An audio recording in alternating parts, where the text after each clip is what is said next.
कशा आहात आपण सगळ्याजणी? आय होप की आपण सगळ्याजणी स्वस्त, मस्त आणि आनंदी असालच. तर आपल्या सगळ्यांचं पुन्हा एकदा स्वागत आहे नवीन एका व्हिडिओमध्ये. तर तुम्हाला थंबनेल आणि टायटलवरनं कळलंच असेल की आज एक छोटंसं सेलिब्रेशन आहे. काही ते मी तुम्हाला पुढे सांगेलच. पण त्याआधी मी आपल्या सगळ्यांचे मनापासून खूप खूप खूप आभार मानते. कारण की आत्ताच आपल्या चॅनलचे 10,000 सबस्क्रायबर्स जे आहेत ते पूर्ण झालेले आहेत. आणि एक खूप मोठा टप्पा जो आहे तो आपण पार केलेला आहे. आणि मी नेहमी म्हणत असते की आपल्या चॅनलमध्ये आपलं स्वागत आहे. तर हे फक्त माझ्या एकटीचं चॅनल नाही आहे, माझ्या कुटुंबाचं आणि तुम्हा सगळ्यांचं, जे पण माझे जेवढे सबस्क्रायबर्स आहेत त्यांचं सगळ्यांचंच हे चॅनल आहे. कारण की तुमच्या सगळ्यांच्या सपोर्टशिवाय, आशीर्वादाशिवाय हे शक्यच नाही आहे. त्यामुळे इथपर्यंतचा जो काही टप्पा आहे तो मी गाठू शकलेली आहे. त्यामुळे खरंच मी आपल्या सगळ्यांचे, माझी दोन्ही कुटुंब आणि तुम्ही माझी पूर्ण यूट्यूब फॅमिली, तुमचे मी मनापासून आभार मानते की तुम्ही सपोर्ट केल्यामुळेच मी ह्या 10,000च्या टप्प्यापर्यंत पोहोचलेली आहे. खरंच सोपं नाही आहे इथपर्यंत पोहोचणं. आणि बऱ्याच ताई आता विचारतील की तुझं चॅनल मॉनिटाईज झालं का? पेमेंट वगैरे तुझं आलं का?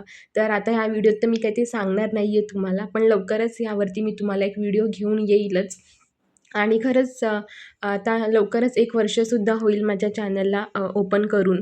आणि बऱ्याचशा गोष्टी चढ-उतार जे आहेत ते बघितलेले आहेत, अनुभवलेले आहेत आणि ते सगळे टप्पे पार करत करत इथपर्यंत पोहोचलेली आहे.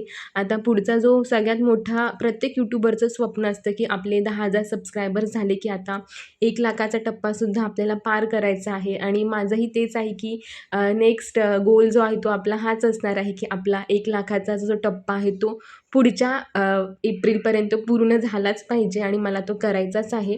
त्याप्रकारे मी मेहनत जी आहे ती नक्की करेल. आणि बघा आता आपण कुठेही आपण जॉबला असू दे किंवा आपण वर्क फ्रॉम होम असू दे, आपल्या पर्सनल लाईफमध्ये, प्रोफेशनल लाईफमध्ये चढ-उतार हे येतच असतात. आपल्याला बोलणारे, मागे खेचणारे किंवा टोचून बोलणारे सुद्धा असतात. पण त्यावेळेला आपल्याला असं वाटत असतं की नको आता बस झालं, मी हे बंद करतो किंवा करतो. मला हे नाही करायचं आहे. मी काहीतरी वेगळं बघतो, कुठेतरी लांब जाऊन करतो. असं नेहमी आपल्याला वाटत असतं. पण एक गोष्ट लक्षात ठेवा, आपण म्हणतो ना की आपण जर पुढे जायचं असेल ना आपल्याला, तर ह्या सगळ्या गोष्टींना आपल्याला फेस करणं भागच आहे. त्याशिवाय आपल्याला पर्यायच नाही आहे. आणि कितीही अडथळे येऊ दे, जर तुमचं कुटुंब, तुमची फॅमिली तुमच्यासोबत असेल आणि तुमचा स्वतःचा एक आत्मविश्वास तुम्ही जर डगमगू दिला नसेल, तर तुम्ही नक्कीच पुढे जाऊ शकता. आणि तसंच आहे माझ्याही बाबतीमध्ये. आता माझी ही जी जर्नी आहे ती खूप मोठी आहे. ती मी लवकरच तुमच्यासोबत कधीतरी शेअर करेलच. कारण की यूट्यूबमध्ये आल्यानंतर बऱ्याचशा गोष्टी आयुष्यामध्ये घडतात. अनेक चढ-उतार आपल्या आयुष्यामध्ये येतात आणि कुठेतरी आपल्याला कधीतरी असंही वाटत असतं की आता बस झालं, ह्या सगळ्या गोष्टी बंद करूया, व्हिडिओ बनवणं किंवा यूट्यूब चॅनलच डिलीट करून टाकूया. अशा वेळेला अनेक गोष्टी आपल्या डोक्यामध्ये येत असतात. पण त्यावेळी म्हणतात ना की आपण स्वतःचा एक आत्मविश्वास कुठेही हरवू द्यायचा नाही आहे. स्वतःला अगदी भक्कम बनवायचं आहे. आपणही शेवटी माणूस आहोत. आपलंही कुठेतरी ब्रेकडाऊन हा होतोच. पण स्वतःला त्यावेळेला सांभाळून घेणं किंवा आपला स्वतःचा आत्मविश्वास जो आहे तो अगदी कणखर ठेवणं हे तितकंच महत्त्वाचं आहे. त्यामुळे तुम्ही जर एक गृहिणी असाल आणि तुम्हाला स्वतःचं काहीतरी करिअर करायचं आहे, तुम्हाला तुमचं बाळ, कुटुंब बघून तुम्हाला सगळ्या गोष्टी हँडल करायच्या आहेत ना, तर यूट्यूब हे तुमच्यासाठी खूप छान उत्तम पर्याय आहे. पण त्याचे बोलतात ना, नफे तोटेसुद्धा तुम्हाला तितक्याच प्रमाणात सहन देखील करावे लागतातच. तर सविस्तर यावरती सुद्धा जर तुम्हाला व्हिडिओ ऐकायचा असेल, माझे अनुभव ऐकायचे असतील, तर नक्की सांगा. मी नक्कीच तुमच्यासोबत शेअर करेल, जेणेकरून ज्या काही माझ्या नवीन ताई आहेत, ज्यांना यामध्ये करिअर करायचं आहे, एक गृहिणी म्हणून न राहता स्वतःची एक ओळख बनवायची आहे, तर त्यांना मी नक्कीच मदत करेल. माझ्या अनुभवातून त्यांना जर काही शिकता आलं, तर हे माझ्यासाठी खूप मोठी गोष्ट असणार आहे. तर आपल्या सगळ्यांचे मी मनापासून पुन्हा एकदा आभार मानते. आणि तुम्हाला थंबनेल आणि टायटलवरनं कळलंच असेल की आज बड्डे सेलिब्रेशन आहे. तर आमची जी पिऊ आहे, माझ्या नंदेची मुलगी, आज तिचा वाढदिवस आहे. आणि लहान मुलांना कसं आपण छोट्या छोट्या गोष्टी जरी त्यांच्यासाठी केल्या, त्यांना जर आपण स्पेशल फील करून दिलं, तर ते खूप आनंदी होतात. लहान मुलांची अशी कधीच अपेक्षा नसते की आपण त्यांच्यासाठी काहीतरी महागडं किंवा एक्सपेन्सिव्ह काहीतरी घ्यावं किंवा एक्सपेन्सिव्ह गोष्टी त्यांच्यासाठी कराव्यात. अजिबात नाही. त्यांना आपला वेळ देणं, त्यांच्यासाठी आपण छोट्याच्या छोट्या गोष्टी करणं, हे सुद्धा त्यांच्यासाठी खूप आनंद देणारं असतं. आणि बघा आधी आम्ही हे जे सेलिब्रेशन आहे अगदी साधं सिंपल आमच्या घरामध्येच केलेलं आहे. घरातलेच आम्ही सगळे मेंबर्स होतो आणि ॲक्च्युली हा तिथीनुसार तिचा बड्डे आहे. ॲक्च्युअल बड्डे तिचा 8 एप्रिललाच झालेला होता, जेव्हा ती तिच्या घरी होती. तिकडे छान सेलिब्रेट केला होता आणि हनुमान जयंतीला तिचा जन्म झाला होता तिथीनुसार. आणि आज हनुमान जयंती आहे, त्यामुळे मग आम्ही विचार केला की छान इथे पण तिला छान ओवाळूया वगैरे आणि छान एक छोटंसं सेलिब्रेशनसुद्धा करूया. तर छान वाटलं तिलासुद्धा. ह्या दोन्ही बाळांनी खूप छान एन्जॉय केलं आणि तिने पण खूप एन्जॉय केलं. आता पुढचा व्हिडिओ जो आहे तो तुम्ही एन्जॉय करा. आणि शेवटी ना मी एक मस्त तुम्हाला खीरची रेसिपी दाखवलेली आहे. आता लहान मुलं घरी आहेत तर त्यांची फर्माईश असते आणि त्यांची फर्माईश तर पूर्ण झालीच पाहिजे. त्यामुळे मी साबुदाण्याची खीर केली होती आणि खूप टेस्टीसुद्धा झाली होती. सगळ्यांना प्रचंड आवडली होती. तर त्याची रेसिपी बघा, तुम्हालासुद्धा नक्की आवडेल. मी शेवटी तो व्हिडिओसुद्धा अटॅच केलेला आहे. तर आता आमचं हे छोटंसं सेलिब्रेशन जे आहे ते तुम्हीसुद्धा एन्जॉय करा.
पूर्ण रात्रभर किंवा 2 ते 3 तास आपल्याला इथे साबुदाणे जे आहेत ते भिजवून घ्यायचे आहेत.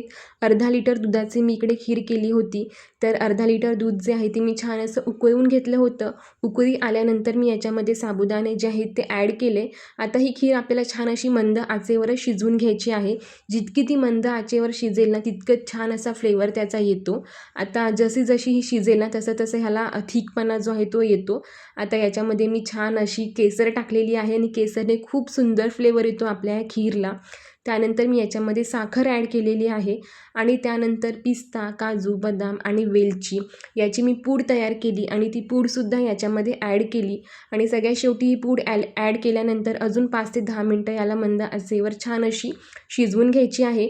तुम्ही याची कन्सिस्टन्सी बघू शकता, अगदी थिक झालेली आहे आपली खीर आणि जो साबुदाणा जो आहे तो अगदी ट्रान्सपरंट दिसायला सुरुवात होतो जसा जसा तो शिजत जातो दुधामध्ये तसं.